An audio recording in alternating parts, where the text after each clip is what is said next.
أعوذ بالله من الشيطان الرجيم بسم الله الرحمن الرحيم الحمد لله رب العالمين الصلاة والسلام على أشرف الأنبياء والمرسلين وعلى سيدنا ونبينا محمد وآله الطيبين الطاهرين اللهم صل على محمد وعلى محمد وعجل فرجهم بعد حمد و ثنا خداوند متعال اور درود و سلام بر محمد و علی محمد علیہ السلام۔ خدا کے فضل و کرم سے ہمارا جو فقہ دروس کا سلسلہ ہے وہ مطہرات پر پہنچا۔ کل ہم نے نجاسات کے بارے میں اب جو پچھلے دروس میں بیان کیا 10 نجاسات کو بیان کیا، اور آج ہم مطہرات میں کو بیان کریں گے۔ سب سے پہلے مطہرات کی تعریف ہے۔ مطہرات کسے کہتے ہیں؟ مطہرات سے مراد وہ چیزیں ہیں جو پاک کرتے ہیں، یعنی جو چیزیں پاک کرتے طاہر کرتی ہیں انہیں مطہرات کہتے ہیں۔ اور ہماری فقہ میں 12 چیزیں جو ہیں وہ مطہرات میں شامل ہیں۔ 12 چیزیں مطہرات میں شامل ہیں۔ پہلی چیز ہے پانی، دوسری زمین، تیسرا سورج، اور ان کی انشاءاللہ ہم ڈیٹیل پیچھے بعد میں بیان کریں گے، تھوڑی تھوڑی وضاحت کریں گے اس کے بارے میں بھی۔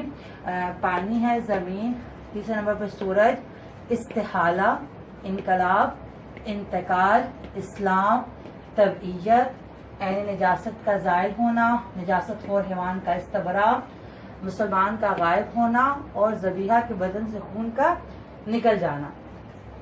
یہ 12 چیزیں مطہرات میں شامل ہیں، اور اب انشاءاللہ ان سب کی تھوڑی تھوڑی تعریف اور اس کے بارے میں تھوڑا تھوڑا وضاحت کریں گے کہ یہ کس طرح سے پاک کرتے ہیں۔ تو سب سے پہلی چیز کہ جو پاک کرتی ہے وہ پانی ہے۔ سب سے پہلے پانی ہے کہ جو ہر چیز کو پاک کرتا ہے، چاہے وہ لباس ہے، چاہے وہ بدن ہے، چاہے وہ لکڑی ہے، چاہے وہ پلاسٹک کی کرسی، پلاسٹک کے برتن، لوہے کی چیز، لکڑی کی چیز، دیوار، فرش، ہر چیز کو جو ہے وہ پانی جو ہے وہ پاک کر دیتا ہے۔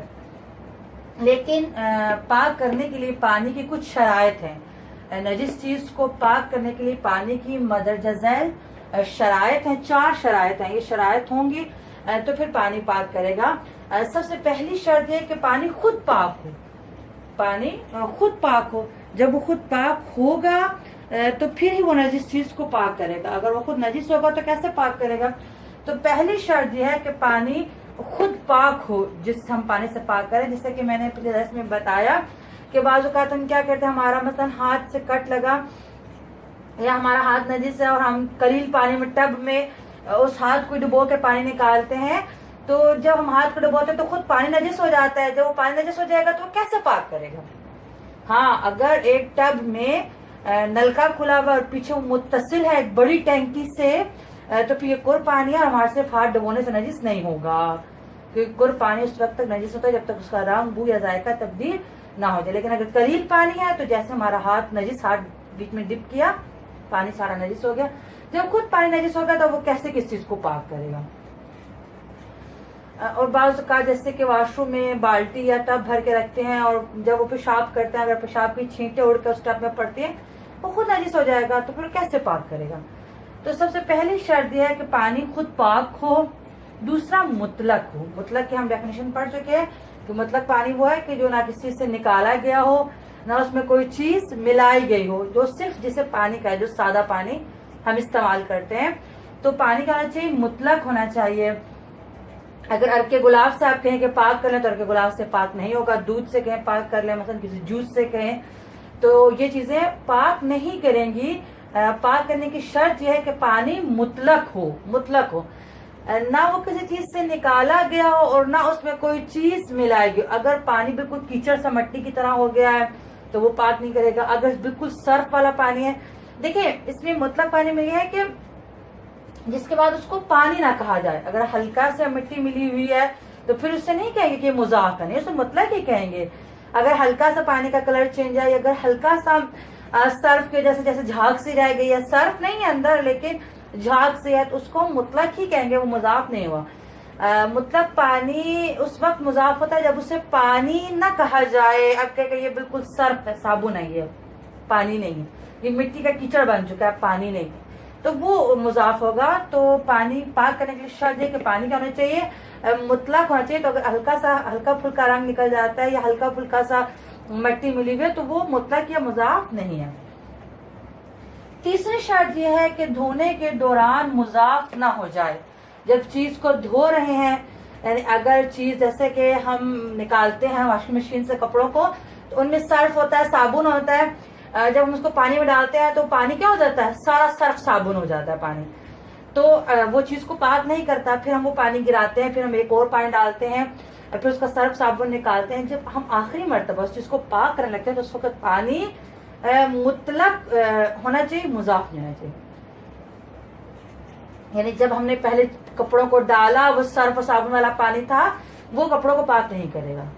پھر دوسری مرتبہ ہم نے جیسے پانی کو نکال لیا تو جب اس میں صرف صابن ختم ہو کے پانی ہو گیا، اب وہ پانی چیز کو پاک کرے گا. جب جس مرتبہ آپ چیز کو پاک کر رہی ہیں اس دھونے کے دوران پانی مضاف نہ ہو جائے. اب اس میں آپ نے یہ خیال رکھنا ہے کہ بعض چیزیں 2 مرتبہ پانی ڈالنا ضروری ہے. کون سی چیزیں؟ میں نے اپنے پچھلے درس میں بتایا کہ واحد جگہ پہ 2 جگہ پانی ڈالتے ہیں جب بدن یا لباس پیشاب سے نجس ہو جائے. یہ واحد صورت ہے کہ جس میں 2 مرتبہ پانی ڈالنا ضروری ہے. تو اگر آپ کے لباس پر پیشاب لگا تھا اور 1 مرتبہ آپ نے ڈالا تو پانی مضاف سا ہو گیا ہے، لیکن جب دوسری مرتبہ آپ نے پانی ڈالا اور اس کو نکالا تو پانی مضاف نہیں تھا، تو بس وہ چیز پاک ہوگی. یعنی جس پانی کو وہ جو ہم آخری مرتبہ والے پانی ڈالتے ہیں جس سے چیز پاک ہوتی ہے، وہ پانی دھونے کے دوران مضاف نہ ہو جائے. اگر وہ دھونے کے دوران مضاف ہو جائے گا تو پھر وہ چیز ابھی پاک نہیں ہوئی. اب اس میں بعض کپڑوں کے کلر نکلتے ہیں. یعنی اکثر خواتین سوال کرتے ہیں کہ اگر ہمارے کپڑوں کا کلر نکلا تو ہم اس کو کیسے پاک کریں. تو میں یہاں اس کی بھی وضاحت کر دوں کہ اس کو کیسے پاک کرنا ہے. دیکھیے اگر تو ہلکا پھلکا کلر ہے پھر تو مسئلہ نہیں ہے، لیکن اگر اتنا کلر نکلتا ہے کہ بس ایک دم پانی ہی نہیں رہتا، رنگ ہو جاتا ہے سارا، تو اب اس کو پاک کرنے کا طریقہ یہ ہے کہ آپ اگر بڑی ٹینکی ہے اس سے وہ فل ہے، مثلا کور سے زیادہ پانی ہے تو ٹب میں آپ نلکے کو کھولیں. جب وہ ٹب میں پانی جمع ہو جائے اور نلکا کھلا ہوا ہے تو اب اس ٹب کا پانی متصل ہے پیچھے اس ٹینکی سے، تو کور پانی کے حکم میں ہے یہ ٹب. اس ٹب میں اس کپڑے پہلے سرف وغیرہ جیسا آپ نے نکال لیا، وہ کپڑا لائیں اور اس کے اندر ڈپ کر دیں. اب اس سے پہلے کہ اس کپڑے کا رنگ نکلے پانی اس کپڑے تک پہنچ جائے گا اور وہ کپڑے کو پاک کر دے گا. اس کے بعد اگر رنگ نکل بھی جائے تو کیونکہ کور پانی تھا تو مسئلہ نہیں. یعنی پہلے آپ ٹب میں کور پانی سے اتصال ہے کھولیں اور جو کپڑا جس کا رنگ نکلتا ہے اس کو پہلے سرف وغیرہ اس کا نکالیں، سرف صابن اس کو کر لیں، اچھی طرح دھو لیں.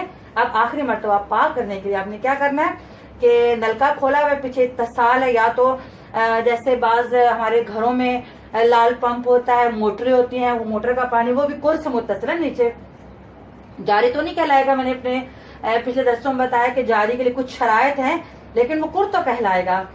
جب بڑی ٹینکیوں سے ہمارے باہر سے سرکاری پانی آ رہا ہوتا ہے وہ بڑی بڑی ٹینکیوں سے متصل ہوتا ہے تو وہ بھی کور کہلاتا ہے، وہ بھی جاری نہیں کہلاتا.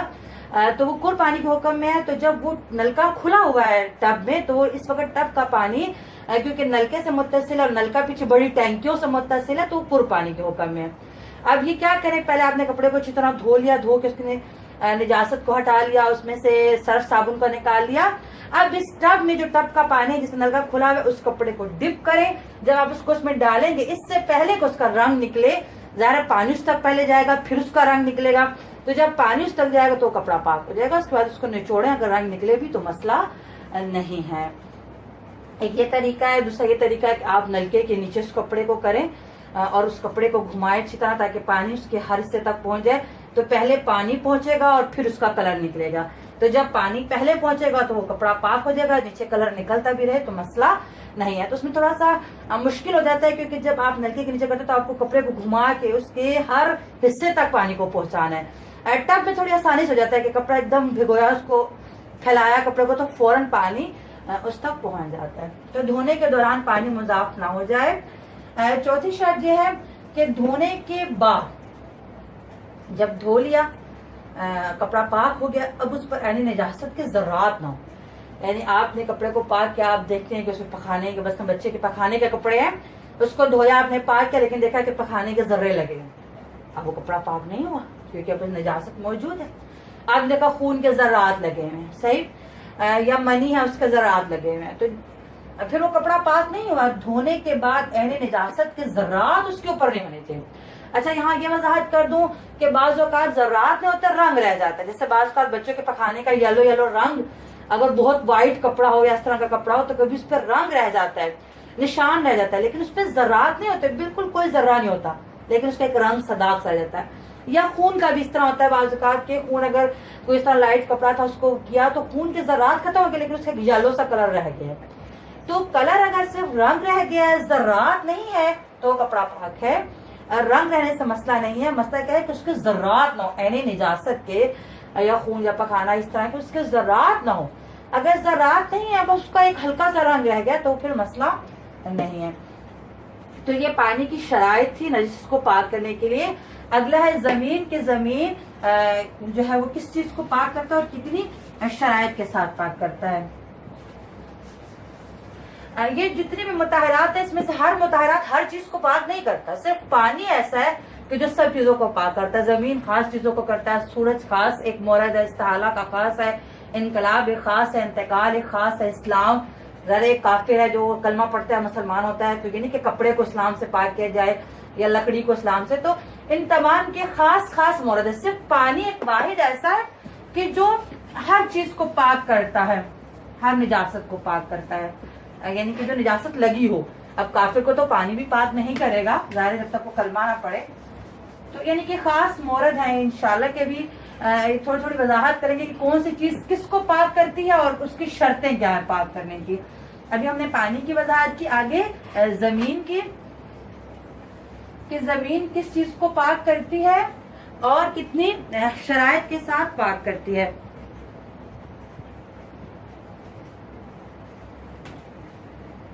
صحیح، زمین سب سے پہلے زمین صرف دو چیزوں کو پاک کرتی ہے، ایک پاؤں کے نچلے حصے کو، پاؤں کے جو نیچے والا حصہ ہوتا ہے وہ اگر اس کی بھی شرائط بتاتی ہوں کہ کس شرائط کے ساتھ پاک کرتی ہے، اور جوتے کے تلے کو، تلوے کو، جو جوتے کا تلوا ہوتا ہے اس کا نچلا حصہ ہوتا ہے، جوتے کا نچلا حصہ، جوتے کا تلوا جو ہوتا ہے نیچے، جوتے کے تلوے کو یعنی نیچے والے حصے کو۔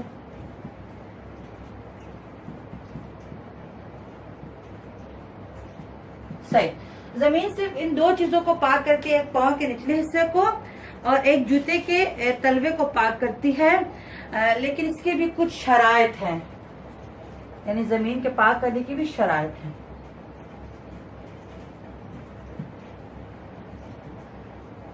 زمین کی پاک کرنے کی بھی کچھ شرائط ہیں۔ پہلی شرط یہ ہے زمین کے پاک کرنے کی کہ زمین خود پاک ہو، زمین پاک ہو، یعنی اگر زمین پہ خود پیشاب پخانا گرا ہوا ہے اور اس پر آپ چلیں تو وہ زمین پاک نہیں کرے گی۔ شرط یہ کہ زمین خود پاک ہونی چاہیے۔ دوسرا یہ کہ زمین خشک ہو، زمین خشک ہو یعنی اگر پاؤں پہ نجاست لگے زمین پہ چلے، خود زمین خشک کر پاؤں کی نجاست کو دور کر دے۔ جوتے کے نیچے نجاست لگے، چلنے سے زمین خشک ہو اور وہ چلنے سے نجاست کو دور کر دے۔ تیسری شرط احتیاط لازم کی بنا پر نجاست زمین پر چلنے سے لگی ہو،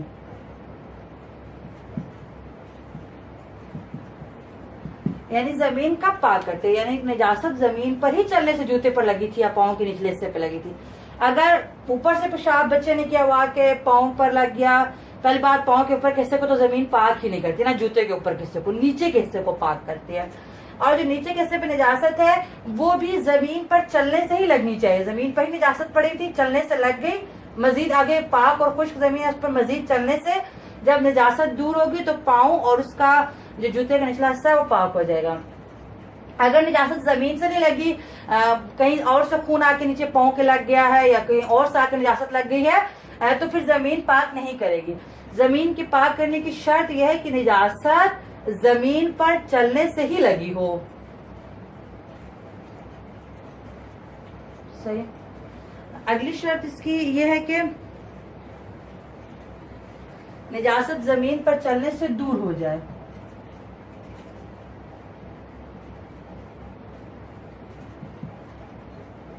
نجاست زمین پر چلنے سے دور ہو جائے، یعنی جس طرح قدم اٹھے چلا جائے زمین کے اوپر تو وہ نجاست دور ہو جائے. یہ نہیں کہ اگر ہم چلتے رہے اور ابھی بھی پخانہ لگا ہوا ہے یا ابھی بھی نجاست لگی ہوئی ہے تو پھر وہ پاک نہیں ہوگا. جب زمین پر چلنے سے پاؤں کے نچلے حصے سے یا جوتے کے نچلے حصے سے وہ دور ہو جائے گی نجاست تو خود بخود ہمارا پاؤں کا نچلا حصہ یا جوتے کا نچلا حصہ جو ہے وہ پاک ہو جائے گا. 4 شرطیں اور ایک اور بھی بات جو کہ توضیح المسائل میں ملتی ہے. یعنی ویسے تو زمین کے پاک کرنے کی 4 شرائط ہی ملتی ہیں، لیکن ایک 5ویں بات بھی ہمیں احکام میں ملتی ہے کہ جو زمین ہے وہ کیسی ہو. یعنی زمین مٹی، پتھر، اینٹوں یا اس سے